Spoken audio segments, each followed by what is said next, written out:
Hello everyone, नमस्कार दोस्तों। जैसा कि आप सभी लोगों से कहा गया था कि हम मैथ्स की कैलकुलेशन को आसान बनाने के लिए शॉर्ट्स की एक सीरीज जारी रखेंगे, तो आज उस सीरीज का ये क्वेश्चन आपके सामने है। इसमें आप देखेंगे कि ये एक 9 की सीरीज है जिसके साथ में हम एक बड़े नंबर की मल्टीप्लिकेशन कर रहे हैं।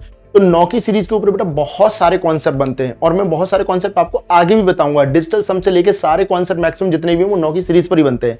ये कैलकुलेशन हमारी आसान हो जाती है जब भी 9 की सीरीज आती है। अब 9 की सीरीज का फायदा क्या मिलता है, जब भी आपके सामने कभी भी 9 की सीरीज आए तो जिस नंबर में आप मल्टीप्लाई कर रहे हैं, यहाँ 3 डिजिट है, यहाँ 3 डिजिट है, तो इसमें से एक वैल्यू कम कर दे। जैसे ये 657 है तो 657 को 656 लिख लें, ठीक है। यहां हल्का सा कॉमा लगा दे जिससे हमें पता रहे कि हमें कहां तक लौटना है। अब इस वैल्यू को 9 में से माइनस करेंगे। 9 माइनस 6 कितना रहेगा बेटा 3, 9 माइनस 5 कितना रहेगा बेटा 4 और 9 माइनस 6 कितना रहेगा बेटा 3। और ये कॉमा मैंने इसीलिए लगाया था सो दैट मुझे पता रहे कि मुझे कहां तक वापस आना है। ये कोई दशमलव नहीं है, इसका आंसर क्या हो गया बेटा 65, 63, 43, ठीक है, यानी कि 6,56,343।